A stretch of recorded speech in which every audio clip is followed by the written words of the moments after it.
Hello and welcome to In Business Talks 2. We are thrilled to welcome you to our bonus episode, The Friday Fix. In our bonus episode, we will be discussing a business-related subject with either one of our wonderful In Business networking members or a fellow business owner who will be sharing their advice, thoughts or knowledge on a particular topic. We're your hosts, Tracy and Ian Earle, founders of In Business. It's a networking and business support community, and we host online and face-to-face events. We'd love to meet you, so why not come along? The link to book is in the show notes. Today's guest is Mark Jarvis, and Mark works with owners and partners and managers, leaders and teams so that they can communicate more effectively internally and externally, focusing on growth and bringing clarity to their vision by helping them to work only on the right things and with the right people at the right time. For the first time ever, this podcast will be in two parts because Mark had so much useful information to share. So please make sure you listen next time to part 2.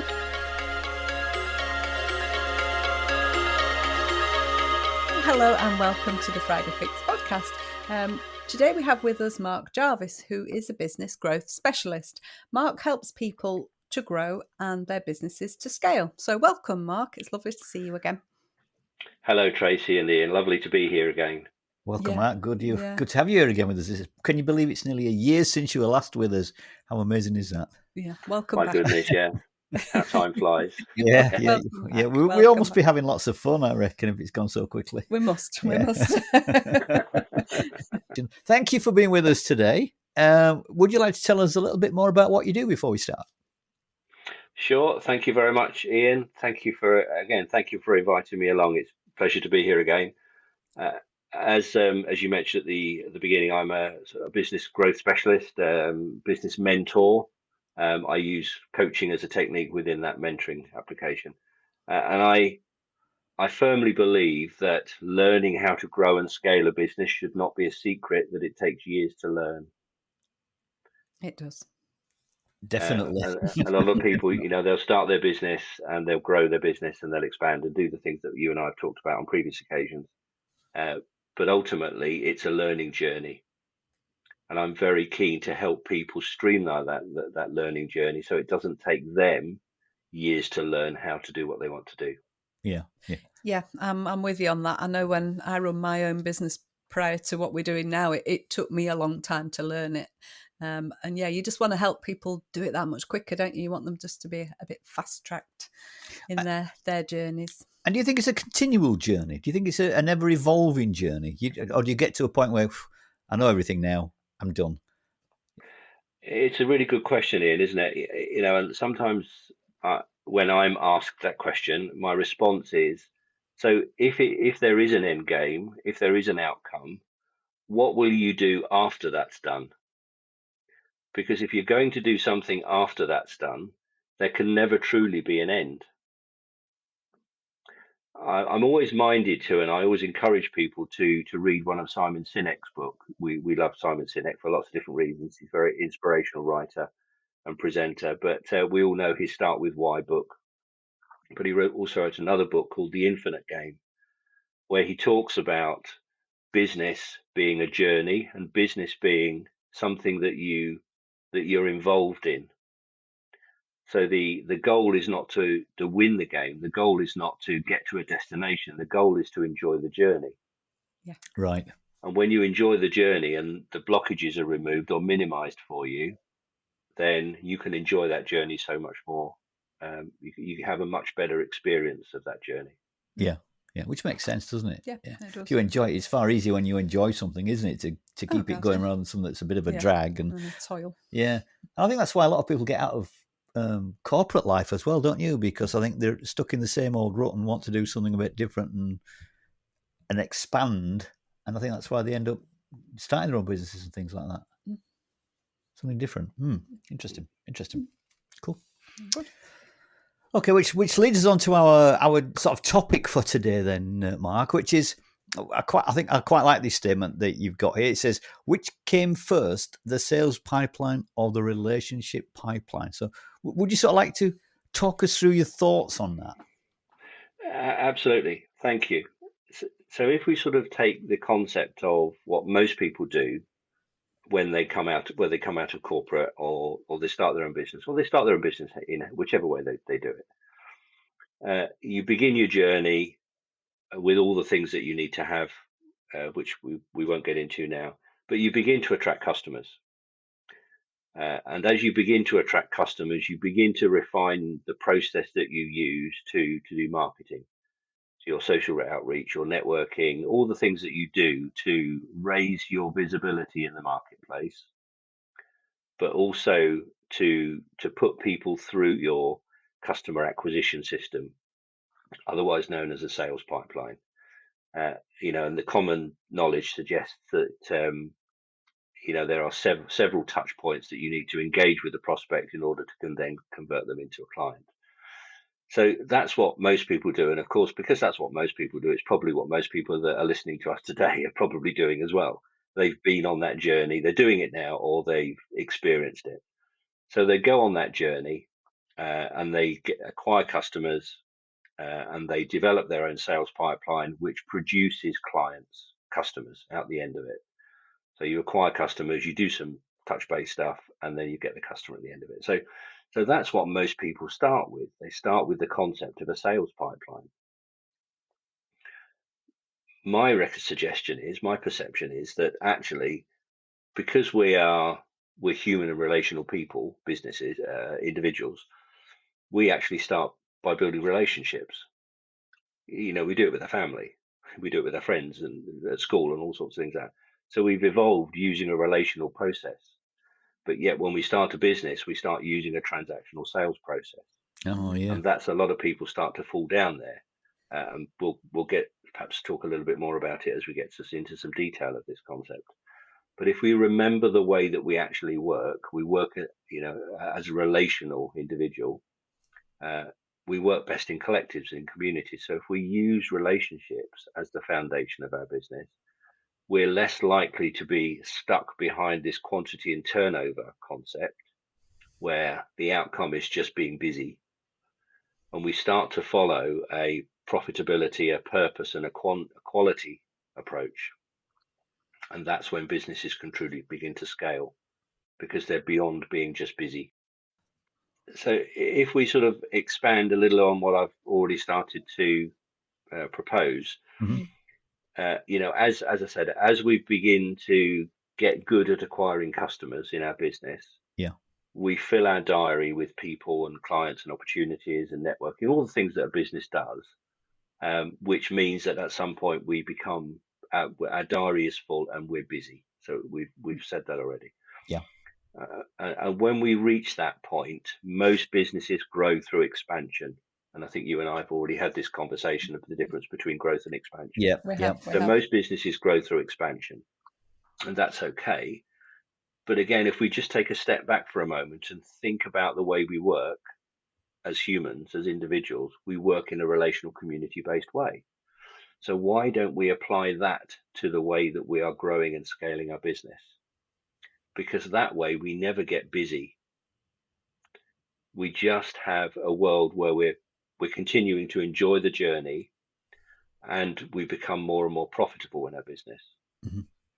Because that's the outcome, isn't it? Is to continue the journey, enjoy the journey, have an amazing business, and have a profitable business, not just a busy business. Yeah. Right. Yeah. And there's definitely a difference. There is. So that's the sort of the outcome, if you like. That's the end game. Yeah. And to my mind, as we've talked about before, I've been in business now just over 28 years across multiple businesses. And the one consistent thing that has always shone through for me is that the strength of relationships that I've built over that time are the relationships that persist.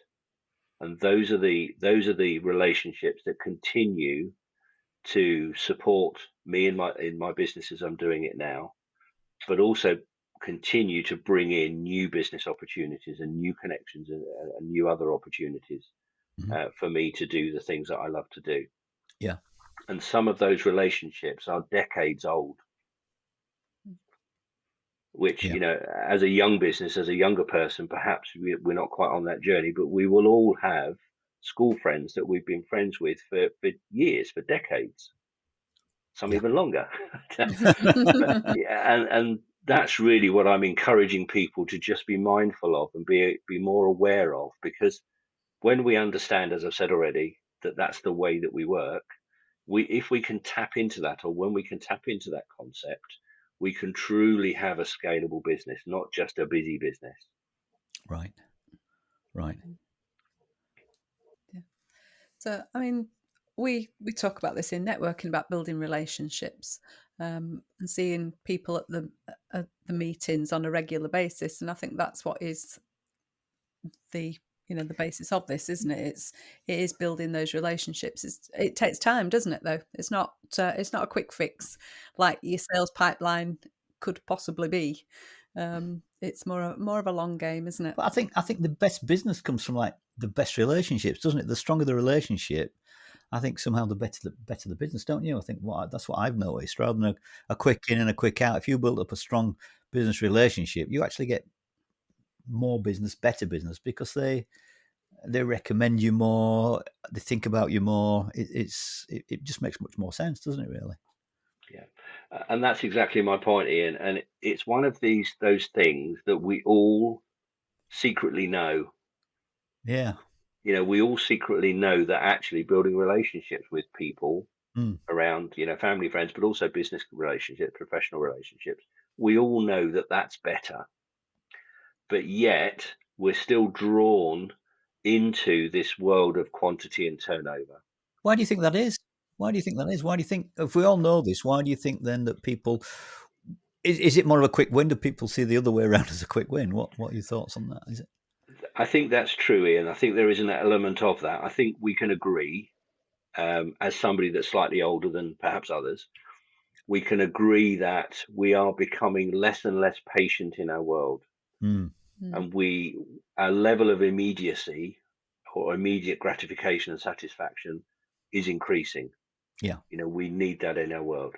So if we see something as being a quick fix, we often are drawn to implement that, what we believe is a quick fix, thinking that it's going to work.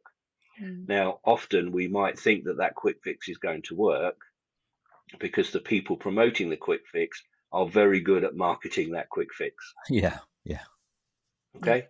And I, for one, am passionate about and truly worried by the number of businesses and organizations that are being drawn into something which really is not going to actually bring them to where they want to be. Yeah. So, as I said, we all know and understand that building relationships is a better way to do it. It's a more consistent and kinder way to do it, more authentic, and all those sorts of things. But yet we're drawn into that level of immediacy because we see a shiny object. We think that's a great thing to do. Here's a sales thing. Let's do that. Here's a marketing thing. Let's do that. Here's a social media platform. It's new and shiny. Let's all jump on that. The reality is that relationships are the one thing that have persisted. I had a conversation again with somebody recently, and we were talking about the length of time that social media platforms have been around us in our world, and it's not really that long. No, No. not at If all. you're a certain age. Not in our world, anyway. No. No, absolutely. And mine too. I think it was the late 2000s, I think, when LinkedIn, mid-late 2000s, I think, when LinkedIn started, something like that. So, it's only just approaching 2 decades. Yeah. Only just approaching 20 years. But yet we've been doing business for hundreds and hundreds of years.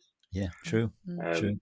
We survived without social media before, building very successful businesses. And yes, technology has a place. Of course, it has a place. But it's not. For me. It's not the way that we work as a human. No. Do you think LinkedIn and all these things then I suppose they are like quick fixes for people, because people jump on the banner. Oh, we'll connect with 47,000 people, and we're going to get lots of it. Do you think people see these sorts of things as a quick win, or do you think people are getting a bit more canny now and thinking, well, hang on a minute, there's a better way of using these tools? What's your thoughts? Sorry, am I taking your train of thought away? I didn't mean to. No. It's a really valid point, Ian. And I'm not here to be critical of any platform. As I said, there is a place for digital and social media. There's a place for it in our world, and we have to accept that that's the reality of our world. But what we also need to do as a sensible business person, we need to understand how it fits in to the way that we're going to grow and scale our business, Yeah. because it's not the answer. No. It's not Do you the think the answer. two can work hand in hand? Yes. Yeah, absolutely, Tracy. There is absolutely a place for it in our world, but we must understand that we need to make connections with people. We need to have conversations. We need to meet people, whether virtually or face to face, and we need to build relationships. The sales pipeline, even traditional sales pipeline and the modern sales pipeline, consists of activities which are designed to raise your visibility with your prospects. So you meet somebody, you raise your visibility with those prospects, you engage with those people to develop a level of trust that they have in you in order that they're more likely to buy from you. So you go through some trust building activities. Right. But that's still relationship building, isn't it? It's It is, still yeah. a level of relationship building. But this sort of jumping straight on the digital platform, I find, and certainly not for my clients and people that have been in business and have learned that actually it's about the relationships, as you mentioned earlier on here. And as I said at the beginning of our conversation, knowing how to grow and scale a business should not be a secret. It takes years to learn. And that's another one of those things that, as you highlighted just a moment ago, a lot of people are beginning to realize that it has a place, but it's not the solution. Yeah. Yeah. And what sort of advice would you give them to sort of try and get people more away from the sales pipeline type thinking to the more relational type thinking? What advice would you give? How can people who are stuck on the sales pipeline sort of move, if you like, onto the better relationship pipeline? Yes, and at its core, I found the challenge is around our desire to chase quantity, Right. because we live in a world where we're driven to say that more is better. More is just more is just busy. It's not better. It's a different thing. But we're drawn to say more connections, more likes, more links, more follows, more this, that, and the other. That's better, but it's not. It doesn't actually achieve anything. The more likes you have on your posts and LinkedIn and all sorts of things, it doesn't generate business. It increases visibility because, as I say, there's a place for digital media. It increases visibility, and you can use some other techniques to start to develop trust. You can start to develop trust in your market. But the reality is, unless you have conversations with people, rarely does that convert into business. Yeah, I agree. You've got to have a conversation, haven't you? How else are you gonna how else are you gonna work together? Yeah, you can't. I was hoping you were going to say go networking. So that wasn't a leading question, Mark. You did well there, wasn't it? I never thought of that. Yeah. I failed there miserably, didn't I? Should have been. Yeah. Yeah, but it's your attitude when you get to the networking event, isn't it?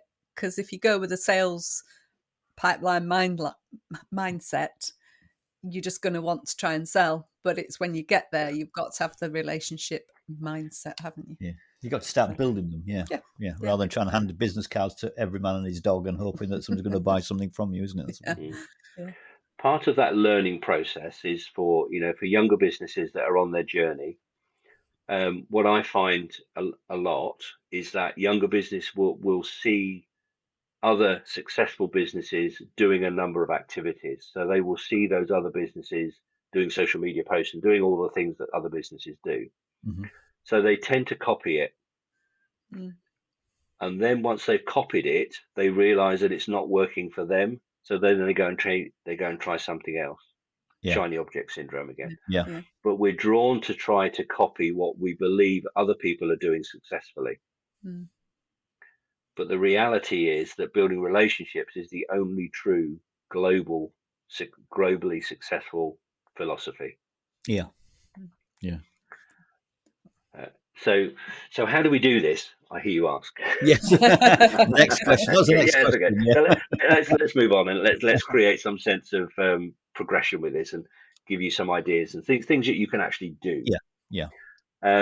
So the thing that gets in our way, as I've said already, is this quantity and turnover chasing mindset where we're just chasing more, the next sale, the next sale, the next sale, the next thing, the next connection, all of those sorts of things. And that just leads us to being busy.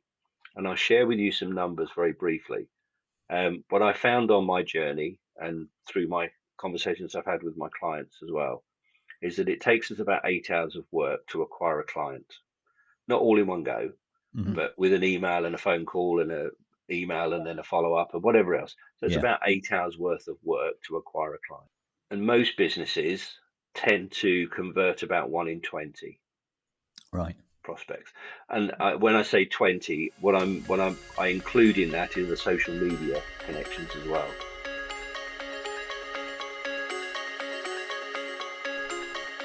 So we're almost at the end of this week's show, but just to remind you, don't forget to listen to our next episode, which is part 2 of Mark's podcast.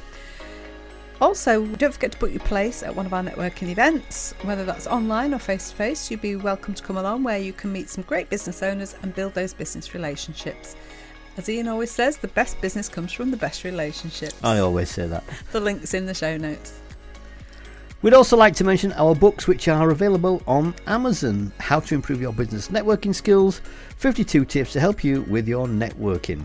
Our Notably Networking One-to-One Networking Notebook, a place to keep all your notes from all those follow-up one-to-ones. And last but not least, our 90 Days to Your Success Journal, where you can plan, set and plot the actions you will take to achieve your goals. Oh, and before I forget, if there is anybody out there that you are looking to speak to, obviously we run a networking group, we meet lots of people, so if there's anyone you need a particular introduction to, please get in contact and we'll see what we can do, make arrangements to get you in touch with them. Yeah, please let us know. Okay. So thanks so much for joining us this week on In Business Talks 2 Friday Fix. We hope you've enjoyed it, and if you have, all we ask is that you simply tell a friend about the show. And please follow or subscribe so you never miss an episode. We'd really appreciate it. Until next time, this is Ian and Tracy, and together we are in business. Goodbye. Goodbye.